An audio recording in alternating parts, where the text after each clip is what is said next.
In the tapestry of life, where every thread holds a story, America in black and white emerges as a haven for the voices echoing through the heart of our communities.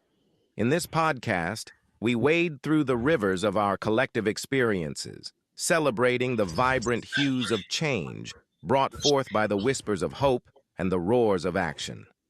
It's more than just a conversation. It's a journey into the heart of our society, illuminated by the light of those daring to dream and do.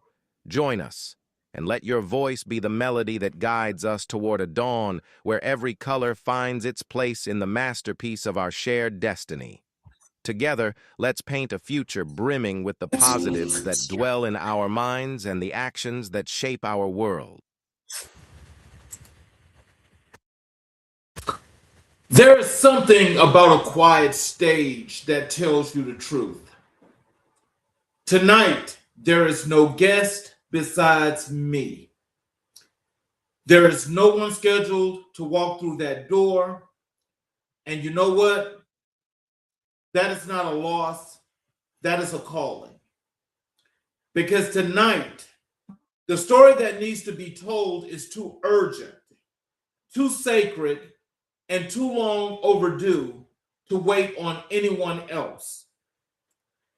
So here I am, just me, this camera, and the full unfiltered truth of where Black America stands in 2026. Welcome to America in Black and White. I am your host, Charles Zachary King, and tonight I carry this one alone. There are nights in this work when you sit on the green room and the chair across from you stays empty. A guest cancels, plans falls through, the world intervenes, and for a lesser show, that would be a problem. But for this show, for this mission, an empty chair is not a setback. It is a signal. And tonight, as we go through and we talk about this signal, it is God, the ancestors, and the moment conspiring together to say, son, they don't need a guest tonight. They need you. They need someone who has been in those communities, someone who has sat with the grieving mothers, walked in the returning citizens' broken bread with entrepreneurs who are building something from nothing. Tonight, that voice is mine, and I'm honored, humbled to bear it. When I look at the landscape of Black America in 2026, I see two things simultaneously, and I refuse to let go of either one of them. I see extraordinary, the innovation, the resilience, the brilliance, the joy, the culture-shaping power of a people who were never supposed to survive and let alone thrive. And I see the wounds still open, still bleeding, still ignored by too many of the halls of power. The wealth gap has not closed. The school to prison pipeline still runs. Gun violence still ravages communities that the cameras leave when the story goes cold. Political promises are made on our backs and broken on our time. We're not post-racial. We're not post-struggle. And on a night like tonight, I will not pretend otherwise. This is the state of Black America, and I'm going to speak every word of it into the record. But I also want to remind you and myself who we come from, because running through my veins tonight is the spirit of the ancestors. And in the closing of this episode, I'm going to honor one of the most electrifying, most controversial, most necessary voices that Black America has ever produced. El-Haj Malik El-Shabazz. The world knew him as Malcolm X. And whether you agree with every word that he ever said or not, you cannot deny that he loved Black people with a ferocity that shook this nation to its core.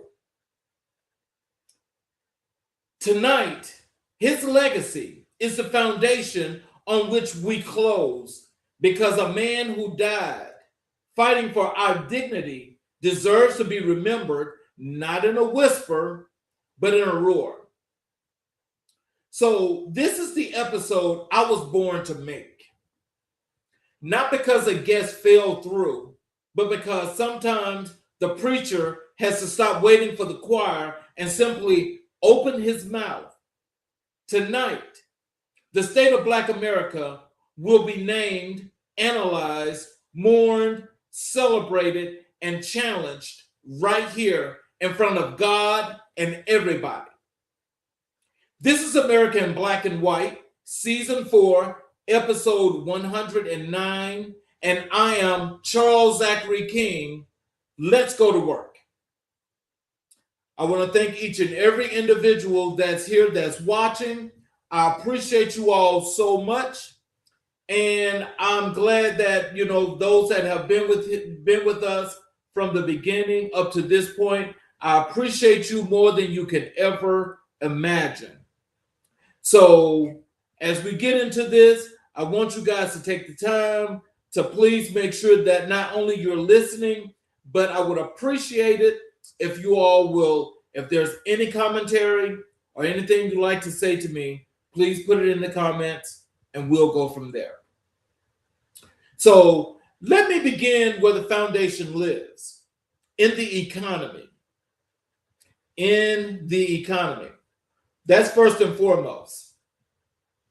Because everything else we talk about tonight, education, safety, political power, mental health, all of this shaped by whom controls the money and who doesn't. And the data in 2026 is still telling us a story that should make every American uncomfortable. The racial wealth gap between Black and white households in this country remains amongst the widest of any measurable divide in our society. Black home ownership rates continue to lag behind their white counterparts by nearly 30 percentage points. A chasm that was carved open by redlining, exploitive lending, and generational dispossession, and that has never been fully repaired. When we talk about wealth inequality, we're talking about choices. We're talking about a system that was designed deliberately and consciously to keep Black families from building the kind of intergenerational wealth that turns a family's fate around forever. And yet, I need you to hold both of these truths at the same time. Black entrepreneurship in America is growing at a rate that defies the odds stacked against it. Black-owned businesses are increasing year over year. Black consumers represent over $1.6 trillion in annual spending power. Black innovators are building technology companies, healthcare platforms, real estate portfolios, and global brands from communities that were told they had nothing to offer. The hunger is there. The talent is there. The brilliance has always been there. What is still missing, stubbornly, shamefully missing, is equitable access to capital. Bank loan denial rates for Black business owners remain disproportionately high. Venture capital flowing to Black founders remains a fraction of a fraction. We're building empires with one hand tied behind our backs. Now imagine what we do when both hands are free. Wealth gap. We're going to talk about this wealth gap first, because when we talk about economics, we need to talk about what's happening in the Black household. And what's happening is that wages have staggered primarily here in America, especially for Black families and Black employees, at a rate that's unbelievable. As the wage gap has stayed staggered, the wealth gap between Black and white has gone this high and is still rising. So as it's rising because what's happening is that those that don't look or that are not Black are getting raises, they're getting benefits, they're getting opportunities to continuously increase the wealth and the values in their households where Blacks are not. Now, we know that now is a time to where we have to always, and we should have always been thinking about entrepreneurship. Because entrepreneurship is where everything is, and it's what is being done. So when we think about this wealth gap, I want you to think about this. You're a Black mother and a Black father. And let's just put it on this on a basic level. And let's say, you've got a working mother and father. They don't have a professional job, but they're making, let's just say there's one that's making a gross salary of $50,000 a year. The other is making $40,000 a year. Annually, that gross income it comes to $90,000. With that $90,000 and having 3 children, you can't possibly support that household fully because something has to go missing. And what's lacking is not that this family is not working to make themselves better, but it's the fact of knowing that they're working for survival. So as they're working for survive, then you got this company that's benefiting off all this labor. They're keeping these profits, but they're asking these employees to do more. Now that sounds like something that most of us can say happens all the time, but that does not make that right. Because if a company is really benefiting off the labor of its employees, then I would think that if you want to continuously to have a successful company, then that means that you would do right by your employees. So what that means is that when you get to this situation that you've got people that need more money, they're working longer hours and still getting lesser pay. That's wrong on all levels. We could talk about more morality. We could talk about lawfully. We could talk about many, many ways that this is wrong, because what you have to remember, we know that companies are here to do one thing, and that is to make money. They're here for profit. There's nothing wrong with that. That's the American way, supposedly, quote unquote. Capitalism is what they call it. So just think about this in this process. When we talk about wealth gap, the median white family wealth is approximately 7 to 8 times greater than the median of Black family wealth. This disparity has persisted for decades Despite economic growth in the broader economy, we must name it as the structural consequence. It is not a personal failure. And the reason why we're calling it that is because no, it's not a personal failure, you know. But when we talk about skills and we talk about the things that people need in order to survive, that means that when they go out and they do this labor, they're supposed to benefit from that labor with these wages. But that's not the way it works. You see, the gap between wages and labor are just like the wealth gap itself, because this is you putting in that labor. That wealth gap is here, but your income is here.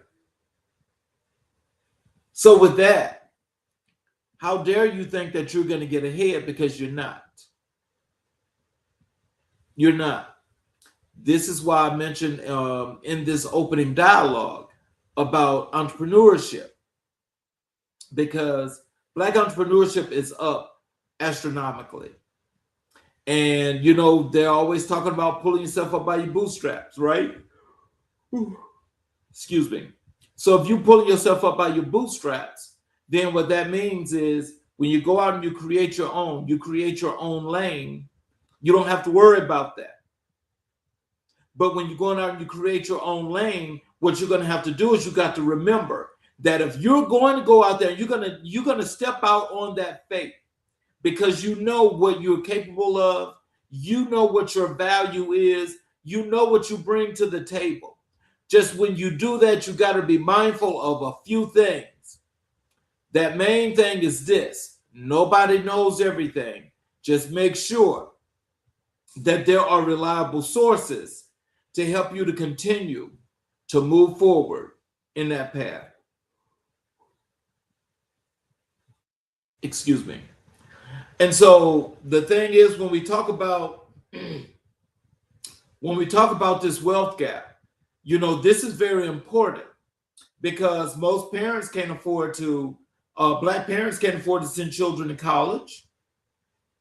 They can't afford to pay for a lot of these certification programs, which is why these kids need to know what programs they can get into that's going to keep them debt free. Because colleges and universities have gone over the top with pricing. Pricing is extremely high now, going to most of these colleges and universities. And it's not about, oh, well, you know, this is just the way it is.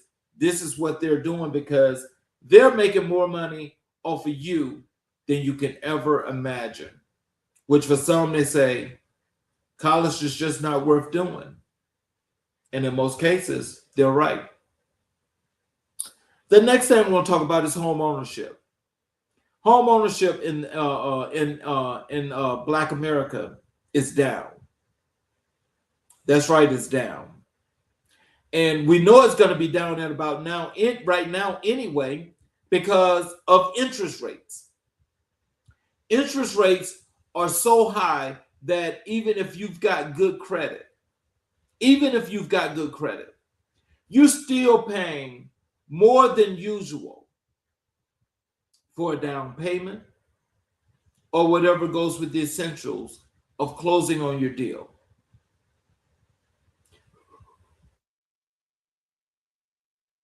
Home ownership in the Black communities, they hover around 44 to 46% compared to approximately 73 to 74% for white households.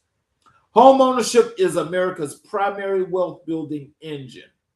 When Black families are locked out of that engine, the wealth gap becomes self-perpetuating across generations.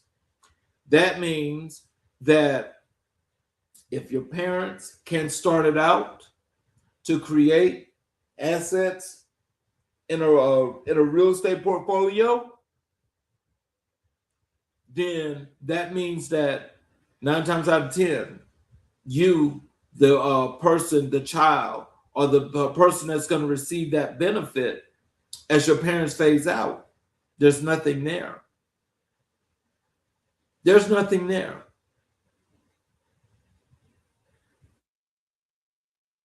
Now, the thing that most will say is you need to be saving your money. Let me tell you about that, because putting your money in banks, especially the banks that they want to hold your money, that are not giving you a loan, I wouldn't suggest putting money in a bank that's not going to give you a loan. Because if they're not going to give you a loan, why should you let them hold your money? Why should you let them hold your money? You should not. You should not. Because we're talking about stimulating the economy, creating growth in the economy. But you have situations like this that takes away from it.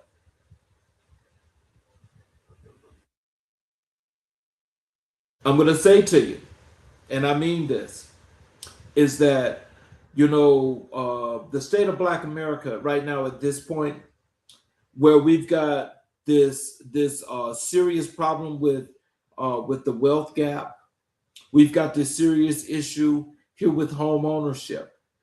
All of this is leading to one thing, and that is stimulating the economy in the right way.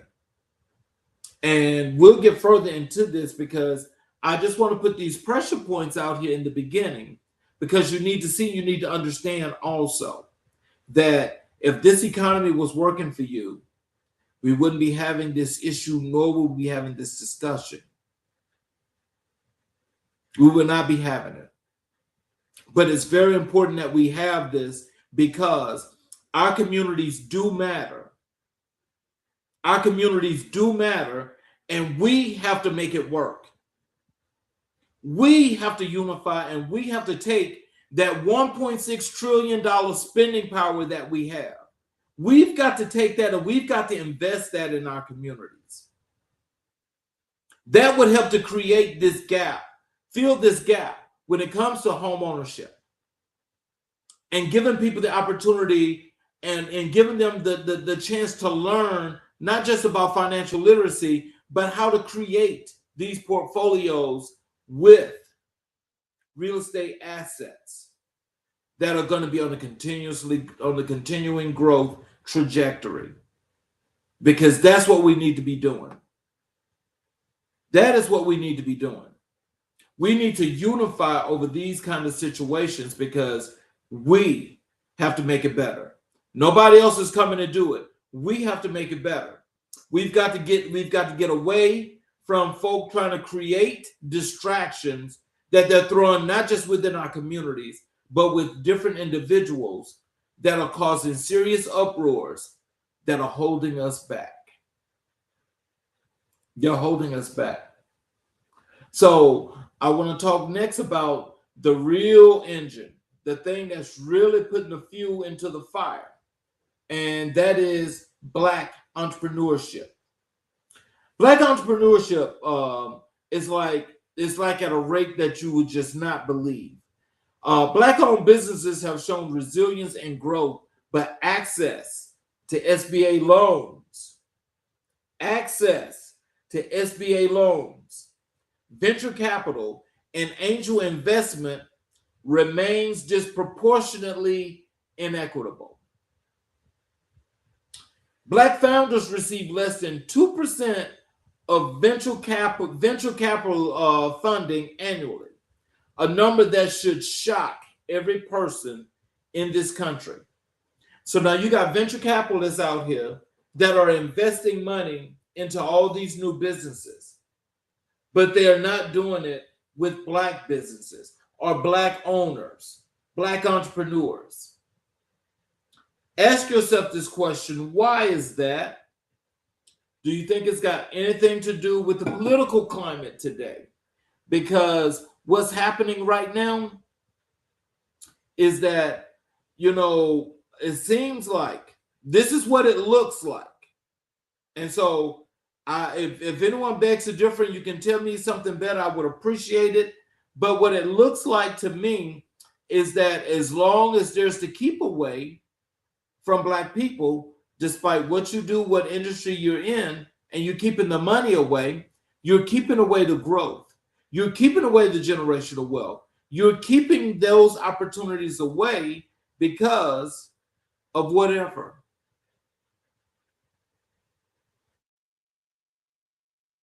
So I'm just asking, what is the problem here? Why is it that, when it comes to Black entrepreneurship, why is there such a staggering number that is so low that we can't get SBA loans? You can't say we all have bad credit, but that's something for us to think about, because I'm telling you, this happens with unification. Unification. That's the word of the night. Unification. Unification, because I'm telling you, together we stand, divided we fall, but the structure that we put together when we are together is like none other. That in itself puts you back in control. So I want to talk about the labor force disparities. Black unemployment consistently runs at approximately double the rate of white unemployment, a pattern that has held through recessions and recoveries alike. So this is not a coincidence, it's a structural reality that requires structural solutions. So it don't care about the economy being weak, it don't care about the economy being strong. Black unemployment, or the disparities in Black employment, have always been the same, and sometimes they grow, and a lot of times they just go back to equilibrium, a break-even point. We've got to do something about this, because this is not helping, it's hurting. And so what I do know is that I have a comment here in the chat from Limitless Living. And let me just put this on the screen, because this looks pretty interesting. It says that, I know growing up, I was never taught passive income or how opening up a business can benefit me or the advantages of opening a business. You're right. We didn't have access to the banks or financial institutions because we didn't know how to get those loans or access to capital we need.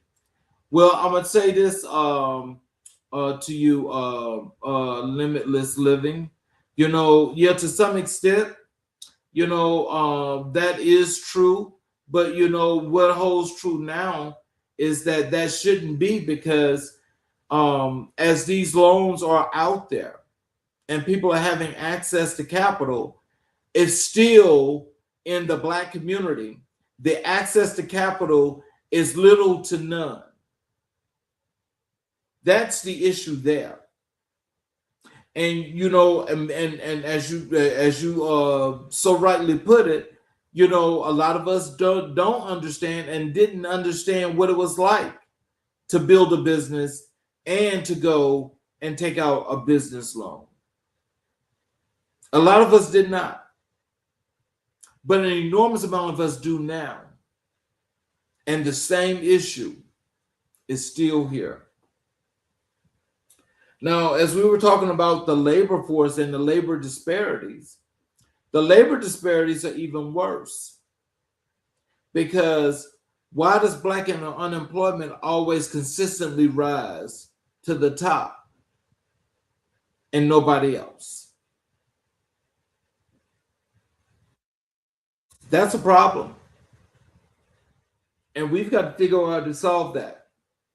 We've got to solve that, because right now, in these trying times here in 2026, we don't know what the outcome is going to be as we head down towards the end of the year. We should be doing this like yesterday. That means that we should be unifying and building, coming up with plans in our communities to make sure we build each and every community around this country. Each and every community.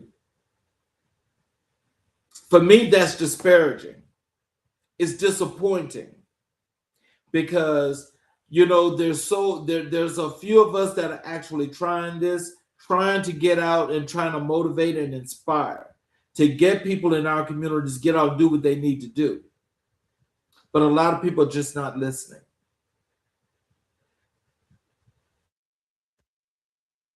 That's the issue with that. And I just really wish that we could do a whole lot better with this because we need to. Not because we have to. It's because we need to. And people are not looking at that need for what it is. So let's talk about the rising Black middle class under threat, because I think that's been taken down from a while ago when there was a Black middle class. It's no longer existent. It is no longer existent. There's a growing Black professional class, and it is real, but it is also fragile. One health crisis, one job loss, one predatory lending trap away from regression. Without a policy protection and community infrastructure, gains can be erased in a single generation. This means all of our young people are in harm's way. And we have to do something in order to change that. Because opportunity for one has to be there, but the innovativeness of these young people has got to be let out. It's got to be set free because they've got to have the ability to go out to create and build and make a way that's going to provide work and jobs for those that really, really need them, especially in those underserved and marginalized communities. So I asked this question. When we talk about the rising Black middle class that's under threat, do you guys still see it as the same, or is that changing? Last point on this is I want to ask you guys to tell me, what does liberation look like? What does liberation look like? Because when we think about being liberated, there are so many things that we can do, but it seems like we're not taking advantage of it. We have to take advantage of these situations because, nobody's giving us anything, but those opportunities that are there that we see, we have to take advantage of those. We have to be opportunistic, and we have to force that action in order to make things happen. If we're not forcing the action, nothing's happening. And if nothing's happening, then what are we doing? Because that in itself is nonsensical.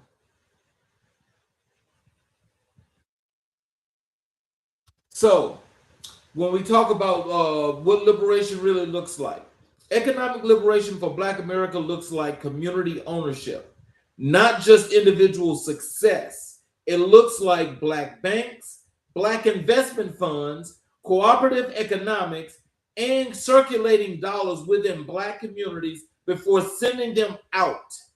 Buy Black is not a slogan, it is a survival strategy. Why are we not keeping our money in our communities? Why are we not investing in our communities? When we're not investing in our communities, believe me, it gives people the opportunity.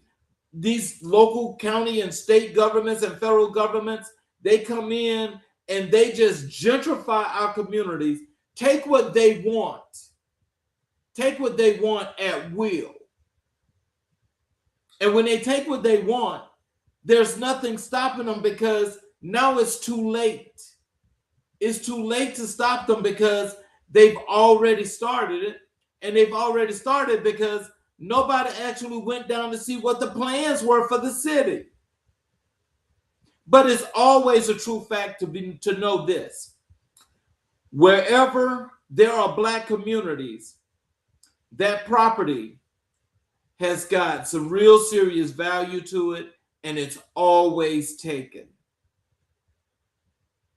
And to let you know, and to give you some indication of this, I want you to, for those of you that are major sports fans, have you guys not noticed that all of these humongous football stadiums that they're putting up, they're putting them in Black communities, land that they've taken? It doesn't matter if it's a football stadium, a basketball arena, a hockey arena, a baseball field. They're doing baseball stadiums. They're doing all of this in the Black communities. And they're taking the land and nobody's doing anything about it. Now you have to think about one thing. These folk that we sent to these to either these state houses or the U.S. House and Senate to represent us, are they really representing us? This is where you got to think about your vote, because your vote means a whole lot.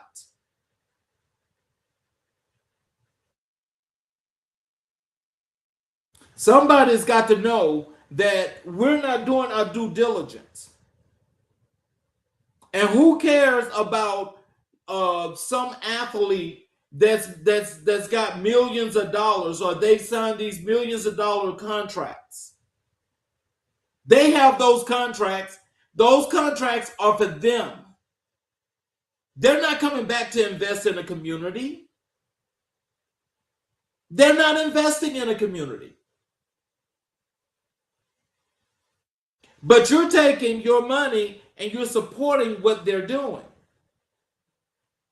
Make that make sense to me, because that sounds really nonsensical.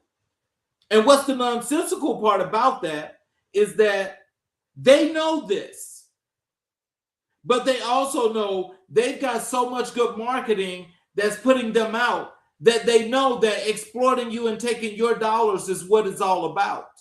And you're giving them that money. You got to be smart.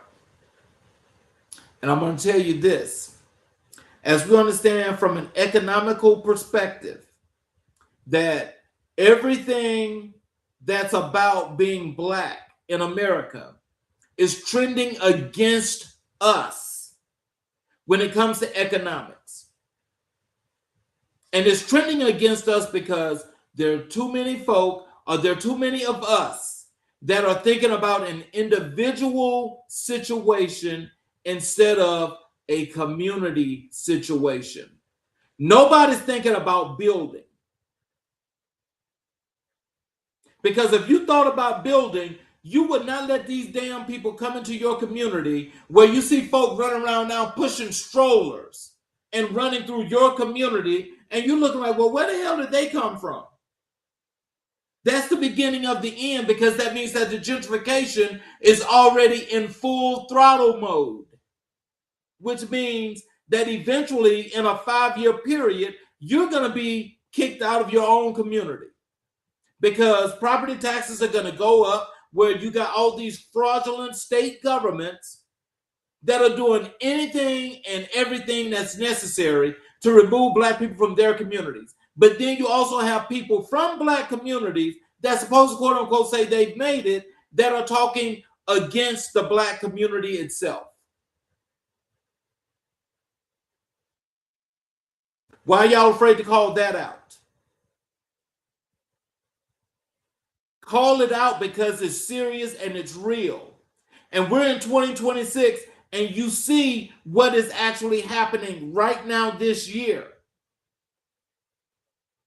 where most of you thinking about your vote not counting But you should be asking yourself, why are they trying to prevent you from voting? It's because there's power in voting. So I want to talk about education and the next generation because that's important. Frederick Douglass told us, once you learn to read, they can never enslave you again. And every force that has historically worked to suppress Black Americans has understood that truth better than some of us today. Again, and every force that has historically worked to suppress Black Americans has understood that truth about reading better than some of us today. Put it in a book. You're not going to read it. The battle over education, over what Black children learn, who teaches them, how they are treated when they walk into a classroom, is one of the most consequential battles of our time. In 2026, we're watching concerted, coordinated efforts to strip Black history from American curricula, to erase the legacy of slavery, of Reconstruction, of the civil rights movement from the textbooks of the next generation. And I want to be very clear about what that is. It is not a curricular disagreement. It is an attempt to rob Black children of the knowledge of their own power. Because a child who does not know where they come from cannot know how far they can go. At the same time, our historically Black colleges and universities, our HBCUs, remain among the most transformative institutions in the history of American higher education. They produce a disproportionate share of Black doctors, lawyers, engineers, teachers, and business leaders. They're not just schools, they are sanctuaries of Black intellectual life, Black identity, and Black possibility. And they deserve every resource, every dollar of federal investment, and every ounce of public support this nation can give them. The fight for equitable education, from the kindergarten classroom to the HBCU campus, is a fight for the soul of the next generation. And on this show, we will always fight it. Because that's true. That is true. You see, it's like it's okay to sink all the dollars into PWIs. But when it comes to HBCUs, there's always a shortage when it comes to funding. Now, word of note, and this is a great note, I just read an article yesterday. HBCU enrollment in all of the HBCUs is up. It is up.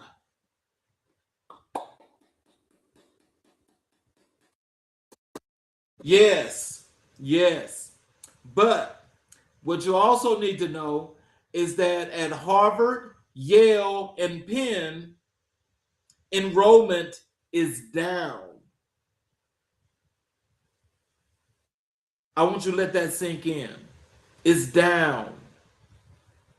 And the reason why it's down, and I'm quite sure they're still going to find a way to lure some of our children from these HBCUs with some kind of money, because it's always about the money.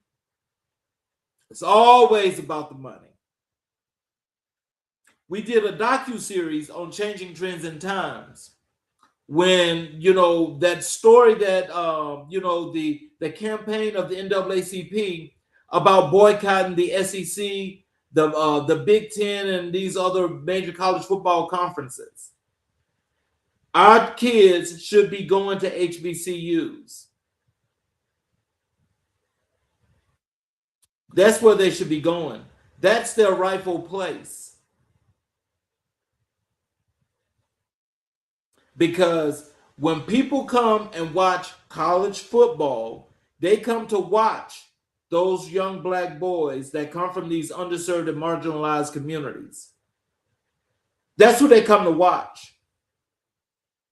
But those very same programs, when we talk about the SEC, the Big Ten, the ACC,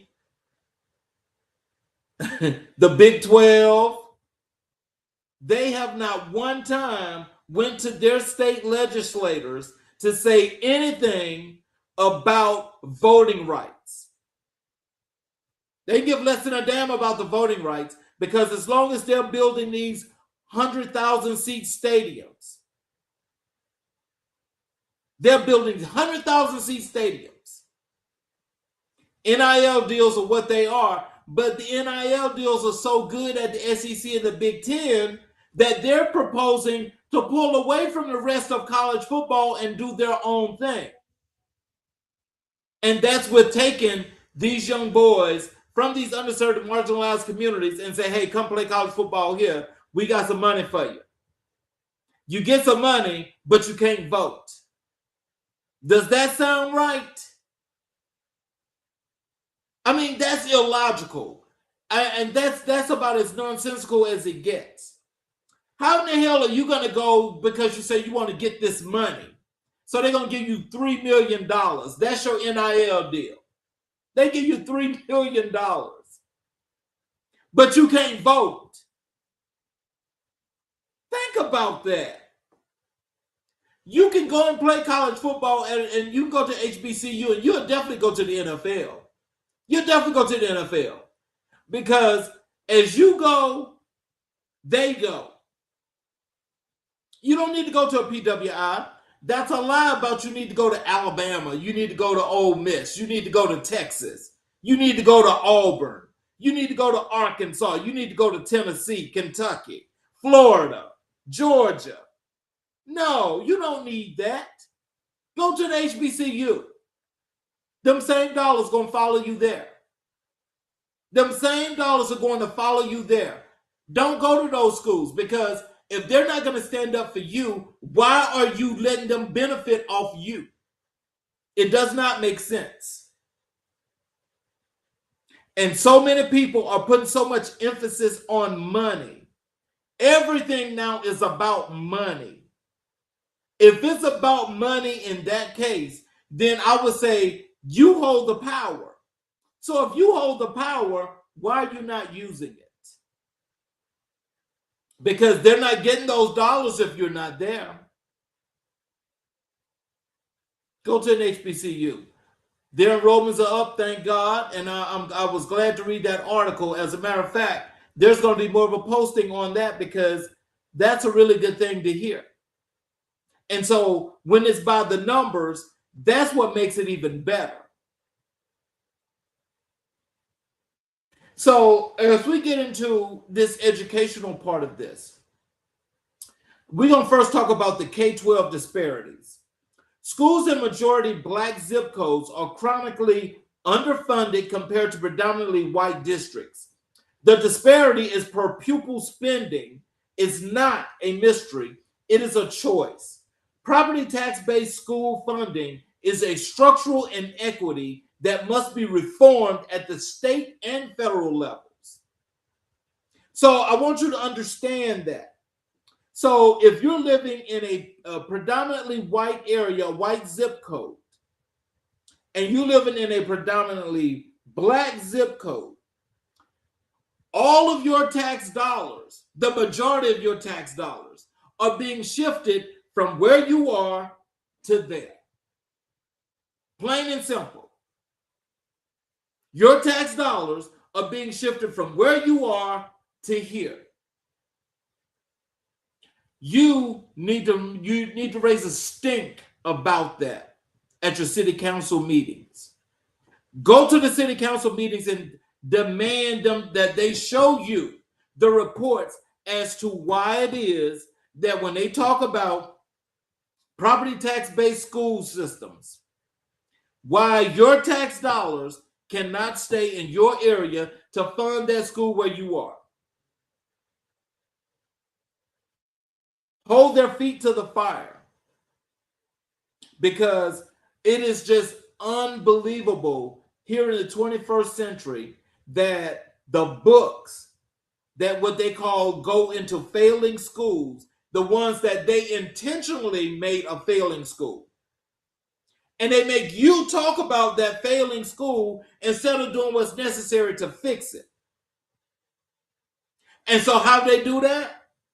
They make those schools even worse because they create the charter schools. And the charter schools are taking all of the funding from that school, from the school that's in your area. And remember, when they make the charter school is still not in your zip code. The charter school is still way over here. But in order for your kid to get into that school, you got to be able to pass the test. You got to be able to pass the test. For your tax dollars. Instead of fixing your situation right where you are.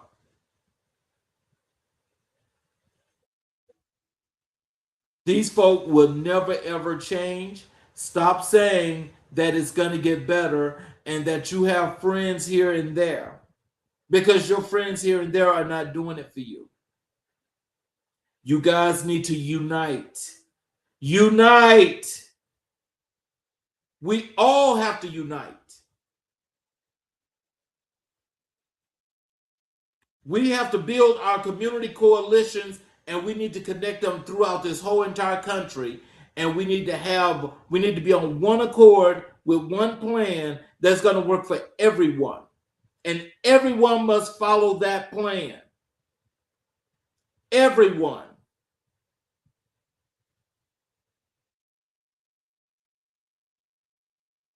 And stop having folk telling you that you can't unite with too many black people, and all of a sudden you get scared because you say, oh, they're going to kill you.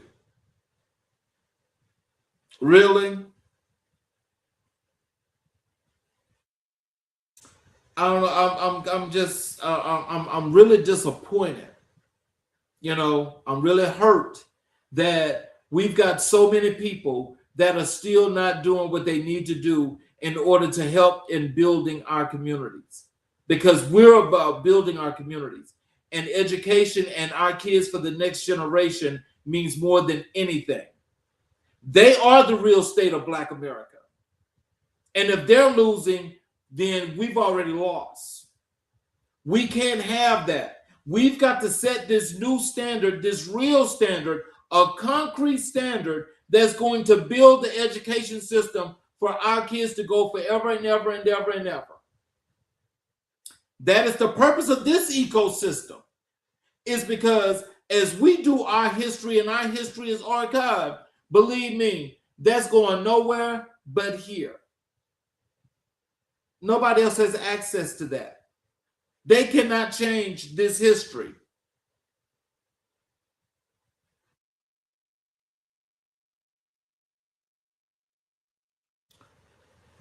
So,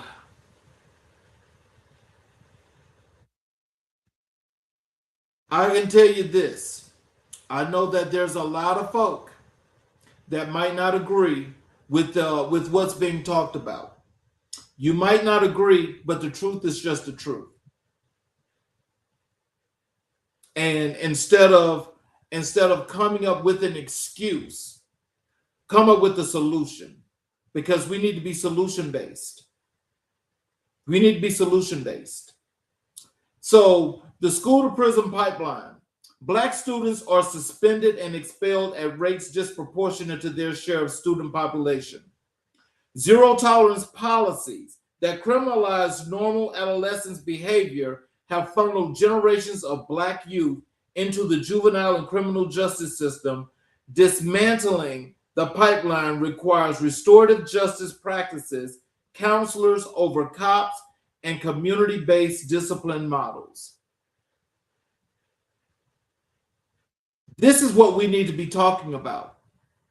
Because again, this is another disruptor that's taking place in the education system that has no place of being there. Anytime you go to school, we know that the school has got what they call its rules and its regulations.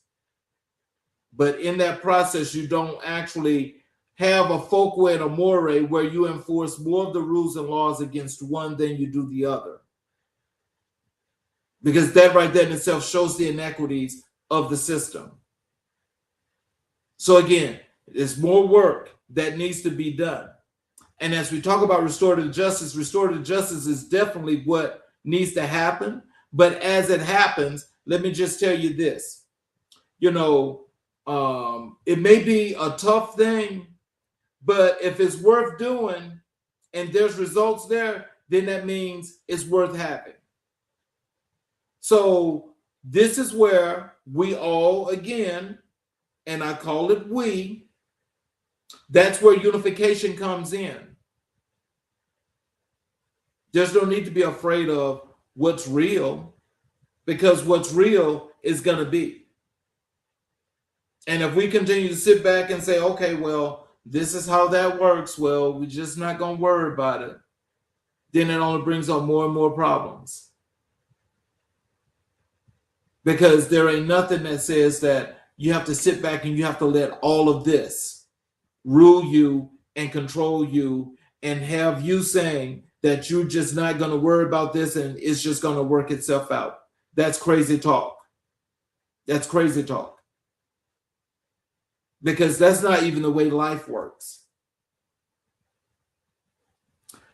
And so the digital divide, despite the proliferation of technology, meaningful broadband access gaps persist in low-income, predominantly Black neighborhoods.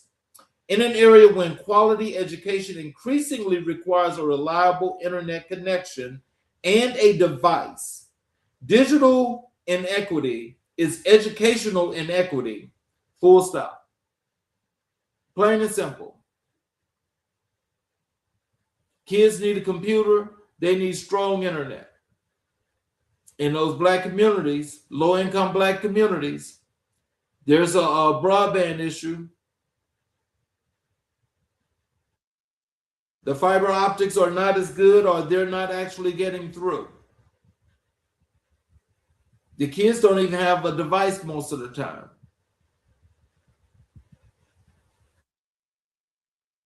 So you got to do something about that.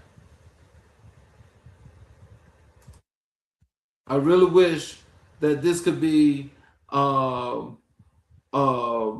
this was something that could actually take place that would do something real.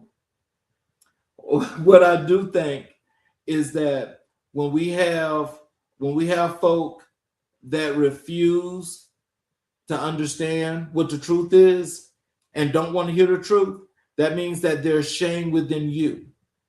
And that shame within you is something that you can change. We can all change that. That's the purpose of having neighbors, having family and friends. It's all about reliability. And basically, what it says is that there's not a lot of reliability. And that in itself is a very sad thing, but it's true. But it's true.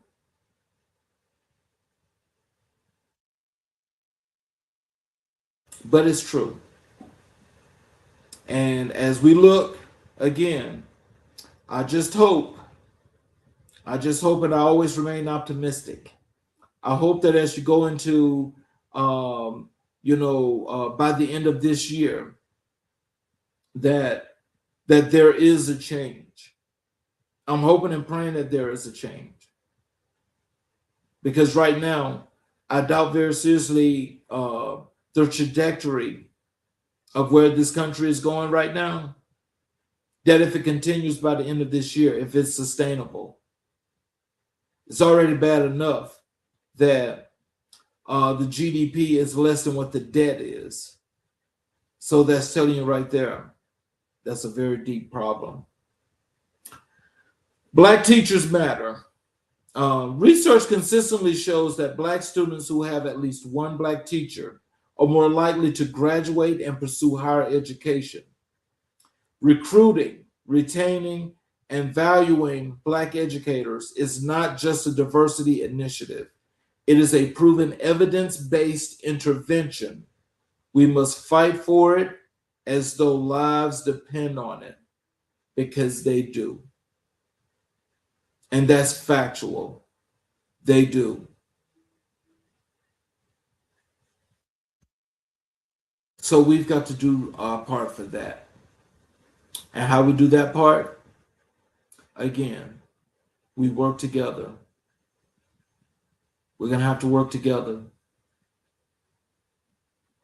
We're going to have to work together because there's been several Black educators that I've run across that's actually been here on this show that always come with proven results, results driven, and having the real work done.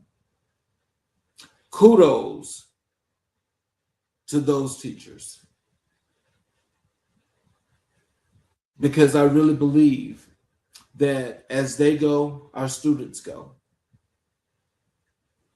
As they go, our students go. The attack on Black history.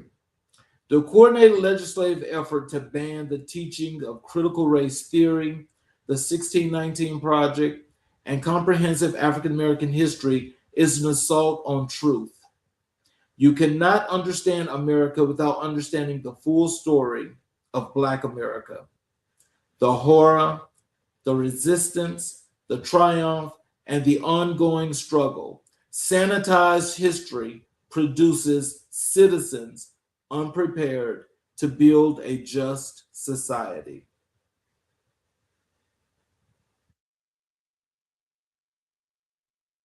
Now, how many of you were offended when they started banning books and pulling books out of these different schools? What did any of you have to think about when it comes to how this actually looked? As far as what you know of what you learned in school. How many of you thought and was looking and researching, trying to find out what is it that you can do in hopes that this didn't happen either in your state or in your school? Because when you see something like this and you're trying to keep me from learning my history, and you want to continuously tell me that the evolutionary theory was the real thing, and that Christopher Columbus discovered America, and there was nobody here, and he just came, and he just got whatever it was that he wanted to do. And so that in itself says to me that, when people are actually saying these things, and when they know that they're not right, and they know that that's not true, and they can't do this, why would they want to have the authority to take away Black history? Why? Why? Because you see, they're doing that because it's plain and clear that Black history is not only American history, it's world history.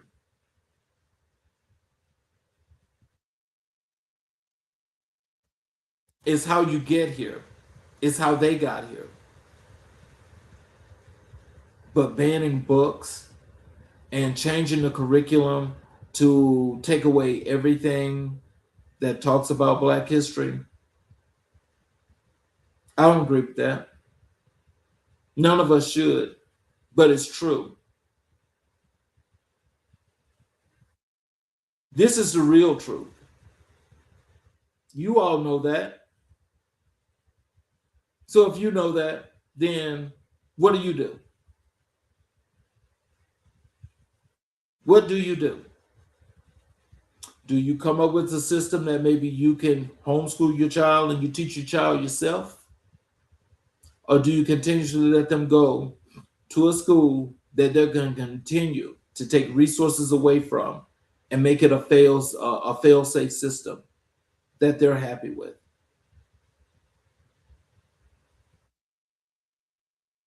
Which is it? Because it all deserves to be talked about. It all deserves to be talked about. Because slavery was real. And that happened here in America. And the benefactors of that slavery for generational wealth that's taken place ever since slavery was there up until Reconstruction, they're still benefiting from that slave labor and from slavery. Same folk still benefiting. Yeah, you might not have done it, but you're benefiting from it, right? So as you benefit from it, what does that mean for you? What does that mean for you?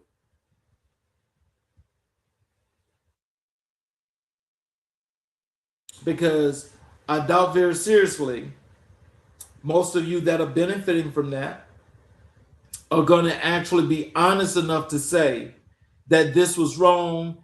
I should not have this. We should not have this. And this should be given back because that's all stolen. It's all stolen. And again, tough conversation, but the truth. But the truth.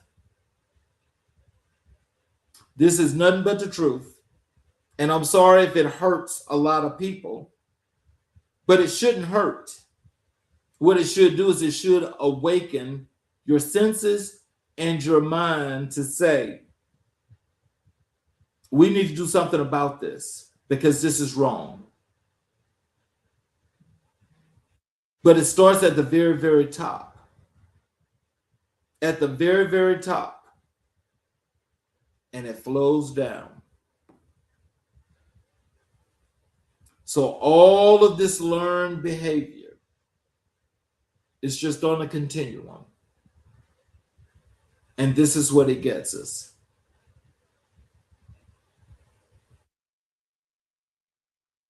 This is what it gets us. So what the next generation needs most, they need mentors who look like them and believe in them. They need schools that are fully resourced, trauma-informed, and culturally affirming. They need to know their history in all its complexity and glory. And they need adults in this community, in this generation, to fight for them with the same ferocity that they fight for anything else they love. So now, this is where we need all people, all hands on deck, to come forward, mentor, and teach this new generation going forward what it is they need to know, what to do, how to do it, when to do it, why to do it, and why it is so important. We need that from everyone. From everyone.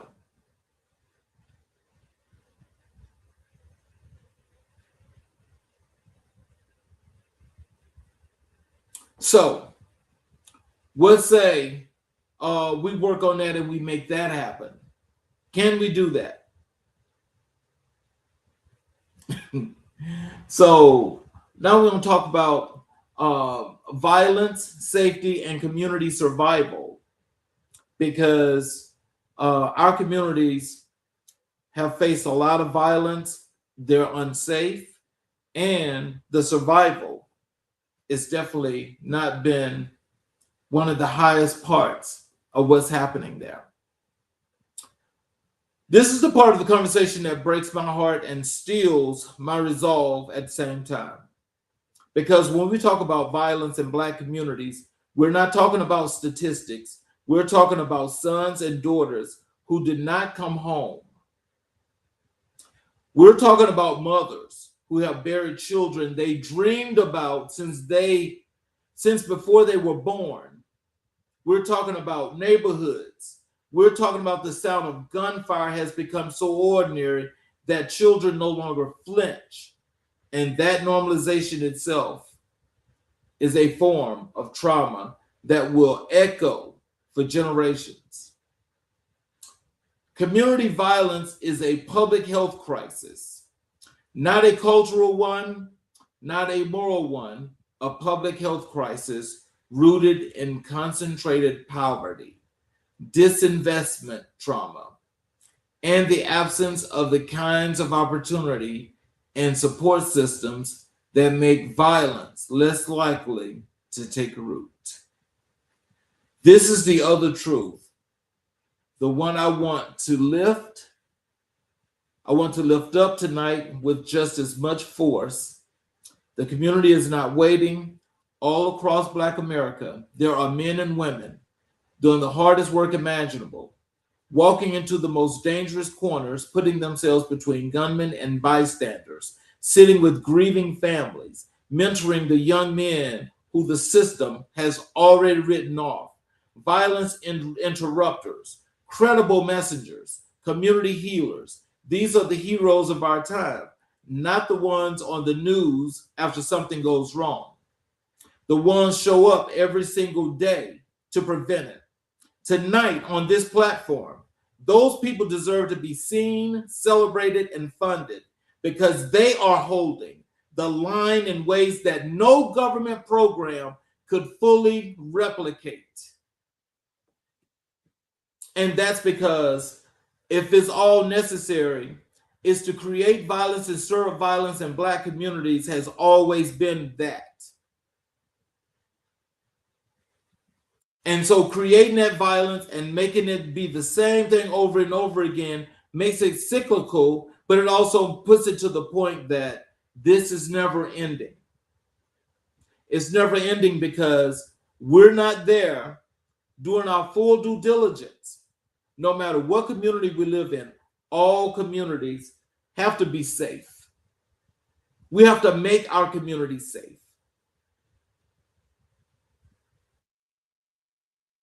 We don't need no one else to do that. We can do that.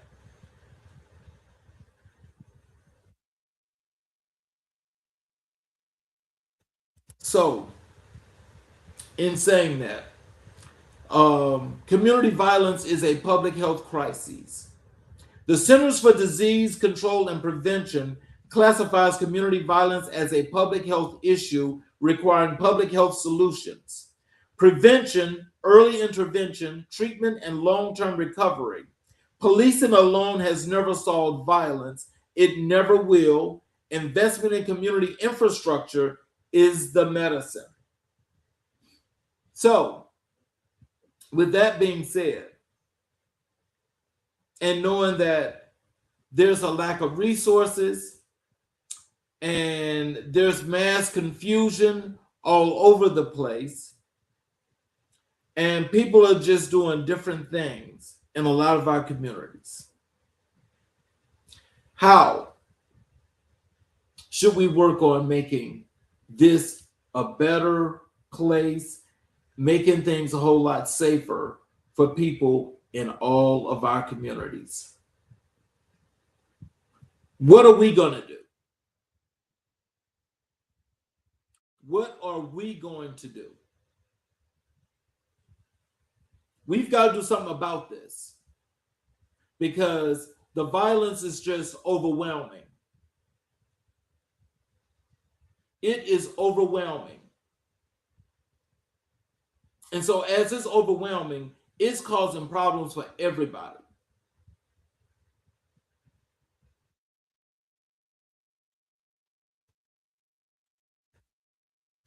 We've got to do a whole lot better because we're not doing what we're supposed to be doing.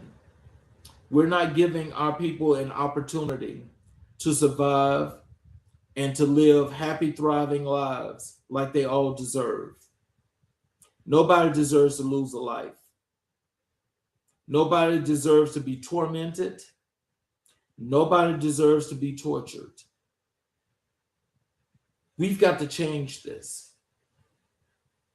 And this is all part of a system that's so rotted out until it's just not funny. It's rotted completely out. And the things that are transpiring today are things that transpired back in the 1950s and 60s. This and these are the things that make this even worse. I know there's not many of us that are for things like this, but we have to do something about this. Because, I think that just as it comes down to this, I think everybody knows that the systemic issue that's here is here, but it's not that because it's here that it should continue to do what it's doing. These are some things that we have to let this be known at any time. It matters not where, when, or how, but this all needs to be revealed. And we have to let people know how we feel because we don't like that. But because we don't like it, that don't mean that it's going to stop.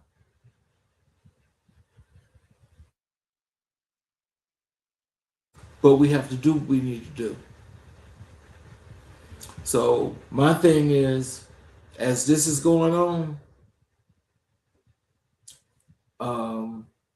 we've got to make things better for ourselves. So I'm asking you all, let's come up with a plan so we can make this happen. Let's talk about these gun violence statistics. Black Americans are disproportionately affected by gun violence. Black men between the ages of 15 and 34 face homicide rates that are tragically elevated compared to the generation population, a gap driven by disinvestment and concentrated disadvantages, not by any characteristic of Black people themselves. We must peace. We must be precise about causes and resist the urge to make pathologically the victims. So we've got to do what we got to do when we talk about this gun violence, because we don't need guns all over the place in every community. And they just pop up and all of a sudden people are just being shot for no reason. That's not a good thing. I know it's not everybody, but still, it's one of those things that just not needed. Because I think there's every individual that's seen something of the sort of this on their television can say one thing, and that is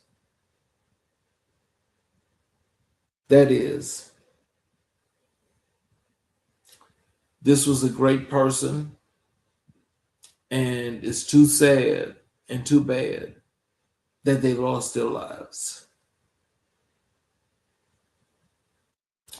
So, as we get to the trauma part, trauma, poverty, and violence. The intersection is not accidental, it is casual. Persistent poverty produces chronic stress. Chronic stress produces community-level trauma. Unaddressed trauma, in the absence of healing resources, increases the likelihood of violence.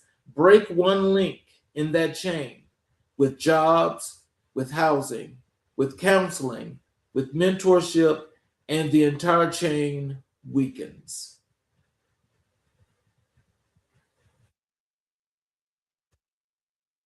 That is something that would definitely disrupt that. But how do we make that part happen? Because it definitely deserves to be gone. This is really sad to even talk about this, because when you think about the Black community, there's so much trauma in an already impoverished area, and then you got violence on top of that. That's doing the same thing on top of each other over and over and over and over again. And this is why so many kids have PTSD. This is why so many younger adolescents have PTSD.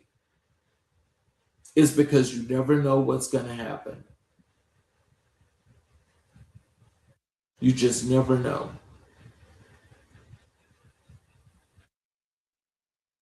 So, with that being said, what communities, not just governments, can do?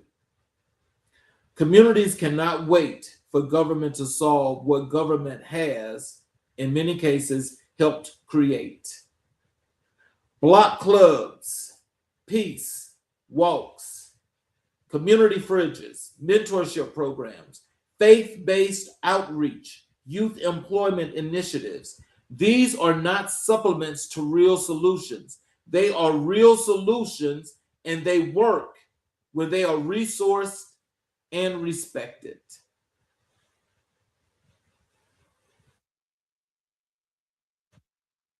That's right there for me. That's more internal than anything. That's more internal than anything. We can fix this. We can fix this. We all just have to unify together, come up with that plan and make it happen. Because if it was, because if people wanted to sit around and rely and wait on the government to help you, that's the wrong thing.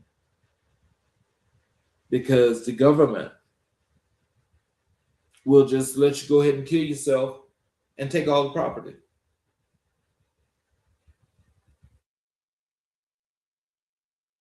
So what do?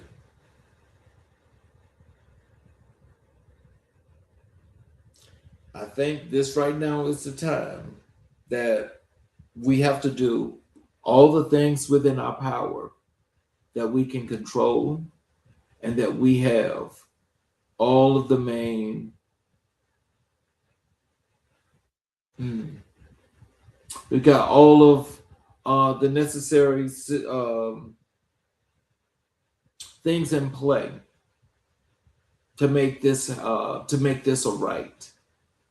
Because this in itself said so many things that it basically is like, it's all of this, but you're trying to make it this, and you can't, because it's out of control. And with it being out of control like this, it's not going to be one of those things that we'll be able to reel in. But I think optimism means everything. Optimism means everything. When you can wake up and you can go and do your day-to-day basis and do all those things that you need to do, your life is a whole lot better. It's the times that you are not able to do that. So we have to be able to work through these situations where, we have to come up with community leaders that are able to make things do what they have to do. So let me this last thing here about this role of mentorship and intervention, because I think it's very important for all of our communities, because we have to establish mentorships, and do interventions to make sure that we keep people on an even keel, to keep people feeling secure, and making people want to do the things that they feel like they need to do. Evidence-based violence intervention programs, hospital-based violence intervention, group violence intervention, outreach and community mediation have documented track records of reducing shootings. These programs need sustained funding, not one-time grants that expire before their impact can compound. So, when you talk about mentorship programs, there's a lot of us, that includes myself. We need to be mentoring our young youth, our next generational youth. We need to be mentoring and having them set and ready to go to do the things that we know they can do.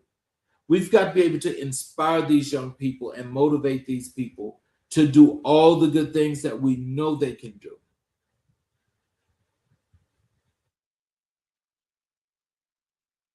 And we can do those things. We can do those things like it's nothing.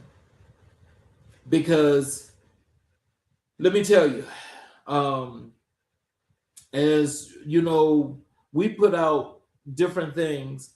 You know, we're trying to establish what a mentorship program looks like here on this platform, because we want to have mentors that are going to be able to collaborate and work with several different organizations, community-based organizations, that deserve and need this kind of help in order to build a stronger infrastructure around community. And so let me tell you what my personal call to action is. My personal call to action is this. I'm asking every person watching tonight to do something. Not a big thing, something. Check on the young man in your neighborhood who seems lost. Volunteer at a mentorship program. Donate to a local organization doing intervention work. Show up. Because the alternative, doing nothing while our communities bleed, is not an option. I'm not willing to accept that. I'm not. And I do not believe you are either. So let's do these collaborations. Let's work with these organizations that actually are going to be putting out some things and they want to do some things. You know, you guys can reach out and, you know, we could work on some things together as well.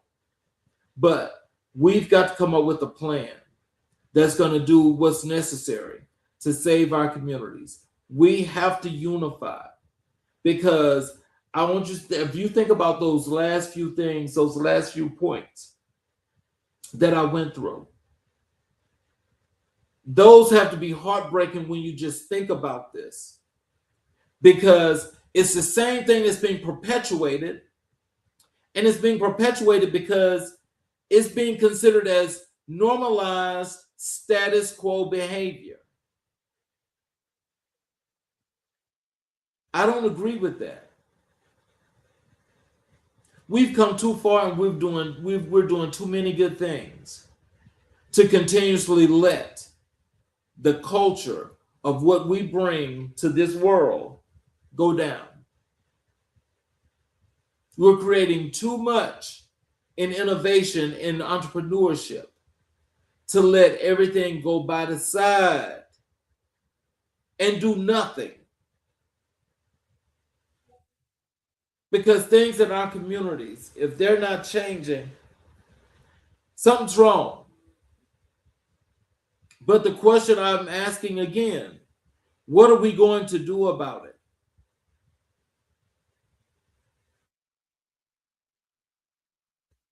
I mean, we have to get together and we have to do something. So we've got to do a really big collaboration.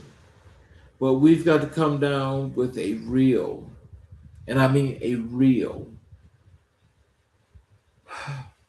program that's going to do what's necessary to help these young people in our communities. I am all about community. I am all about safety. I'm all about culture. I'm all about education. I'm all about upward mobility. I am all about entrepreneurship. I'm all about economic development. I'm about education. I'm about all those things.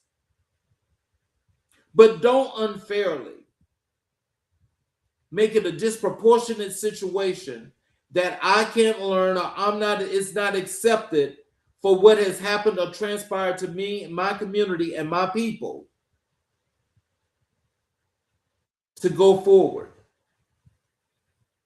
No, that's not going to happen. And I just say that if there's anything that we need to do is we need to work together, because we need to stop this before it really turns into obliteration. And that is what I think is the real goal, is to totally destroy all of our communities.